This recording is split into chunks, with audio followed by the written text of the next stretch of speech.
Teman-teman, hari ini aku mau sharing cara menentukan kelas timbangan, tapi sebelumnya aku saranin untuk ngebaca teori timbangan yang dibagikan oleh Adi Chandra Purnama yang berdasarkan syarat teknis timbangan bukan otomatis nomor 131 tahun 2015 berdasarkan SK Dirjen Standarisasi dan Perlindungan Konsumen.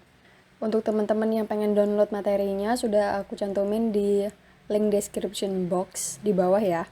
Bacakan teori timbangan dari Adi Chandra Purnama bahwa timbangan itu ada dua, yaitu timbangan non-otomatis dan timbangan otomatis berdasarkan cara pengoperasiannya.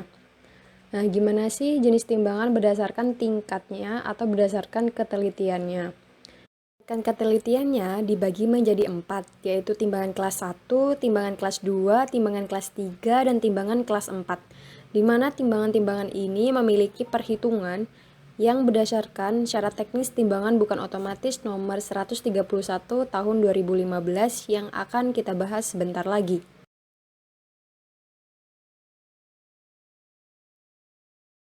Berdasarkan syarat teknis timbangan bukan otomatis, kita dapat memberikan faktor-faktor untuk menentukan ketelitian timbangan.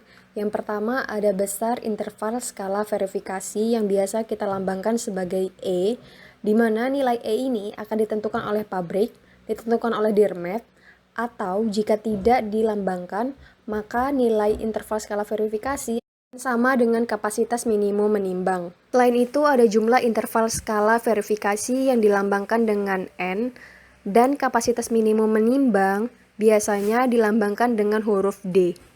Untuk menentukan jumlah interval skala verifikasi, kita akan menggunakan rumus kapasitas maksimum timbangan dibagi nilai interval skala verifikasi, di mana ada beberapa timbangan dalam syarat teknis TBO nomor 131 tahun 2015, yaitu ada 4, yaitu ada dacin, timbangan meja, neraca obat kelas 2, dan neraca emas, termasuk timbangan yang nilai skala verifikasinya diatur dalam syarat teknis tersebut, sehingga kita harus menggunakan rumus untuk menentukan nilai E-nya, yang nantinya akan kita coba pada contoh soal setelah ini. Hubungan antara kelas timbangan dengan interval skala verifikasi, jumlah interval skala verifikasi, dan kapasitas minimum timbangan adalah tercantum dalam tabel berikut ini, yang mana bisa kalian dapatkan di syarat teknis timbangan bukan otomatis nomor 131 tahun 2015 berdasarkan SK Dirjen Standarisasi dan Perlindungan Konsumen. Cara membacanya adalah, yang pertama ada timbangan kelas 1, di mana timbangan kelas 1 ini memiliki besar interval skala verifikasi sebesar 0,001 gram kurang dari nilai intervalnya sendiri, dengan nilai minimum yaitu 50 gram. Jadi teman-teman, untuk klasifikasi timbangan ini harus menggunakan satuan gram. Jadi ketika kita akan menggunakan soal, seharusnya kita akan mengalihkan ke gram untuk besar interval skala verifikasinya, sehingga mudah menentukan klasifikasi kelas timbangan. Kita lanjut aja ke contoh soal, yaitu sebuah timbangan meja memiliki kapasitas menimbang terbesar adalah 10 kg dan nilai skala terkecilnya adalah 5 gram, yang dibuat oleh pabrik Sima dengan nomor seri 16.900, dan berapakah kelas keakurasian pada timbangan tersebut dan kapasitas minimum menimbang terkecil pada timbangan tersebut adalah.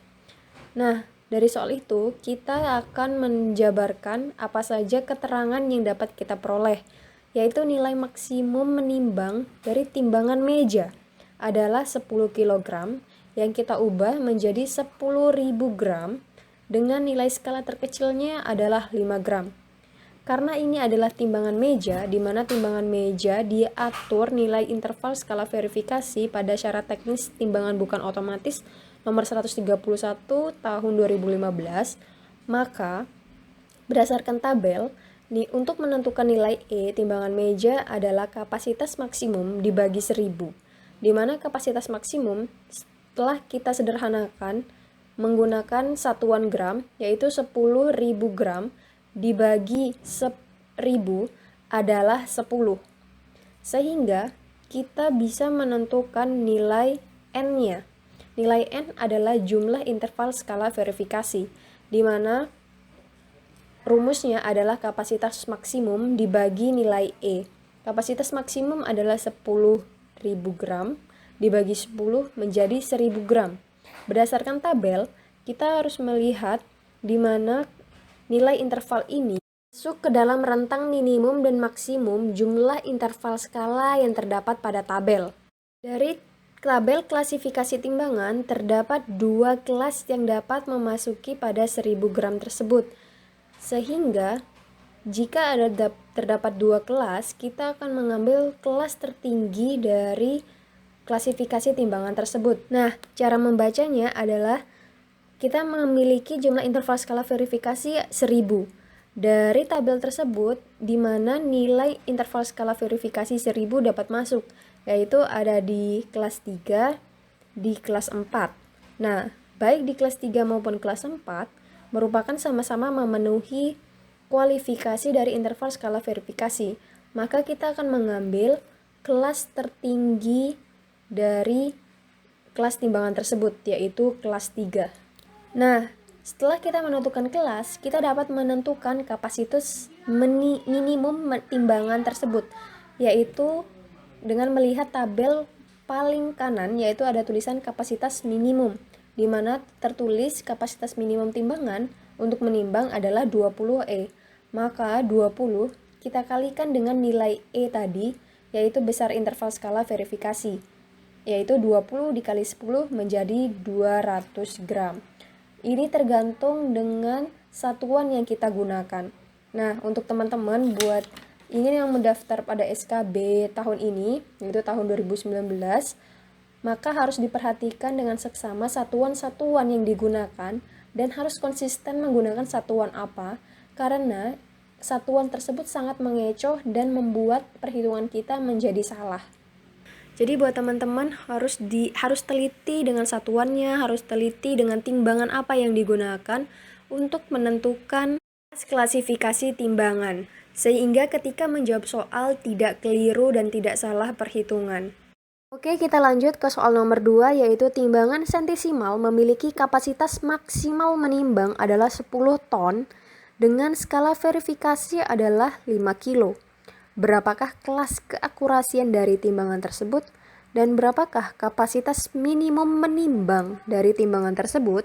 Nah, dari soal kita bisa mendapatkan informasi bahwa kapasitas maksimal dari timbangan adalah 10 ton, di mana 10 ton yaitu menjadi 10.000 kilogram. Kenapa kita menjadi kilogram?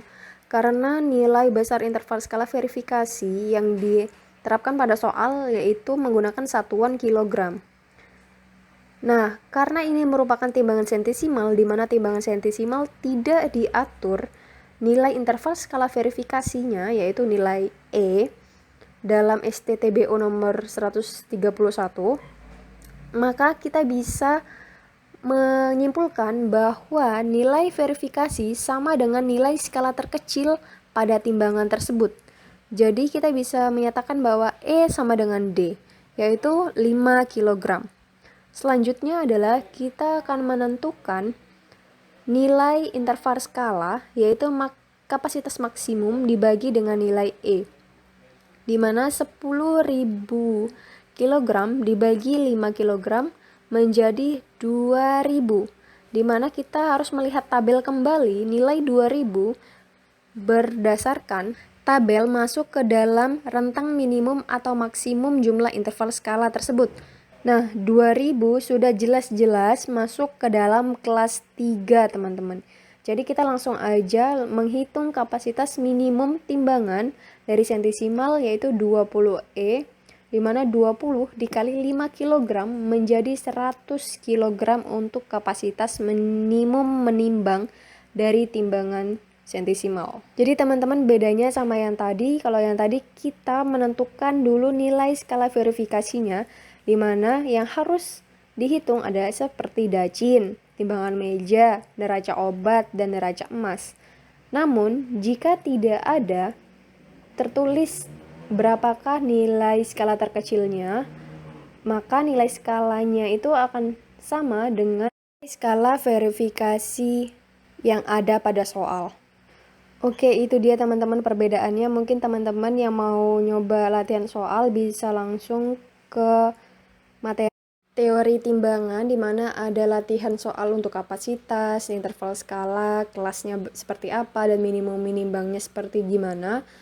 Nah, itu bisa kalian latihan sendiri dan bisa banget buat baca ulang lagi secara teknis timbangan bukan otomatis nomor 131 tahun 2015 SK Dirjen Standarisasi dan Perlindungan Konsumen yang udah aku taruh linknya di description box. Dan buat kalian yang lagi tes SKB hari ini atau besok, semoga lolos dan dilancarkan. Dan teman-teman udah baca materi STTBO nomor 131 tahun 2015, tentunya akan bertanya-tanya bagaimana sih cara menentukan BKD yang benar berdasarkan syarat teknis tersebut. Mungkin akan aku bahas di lain video. Terima kasih semuanya.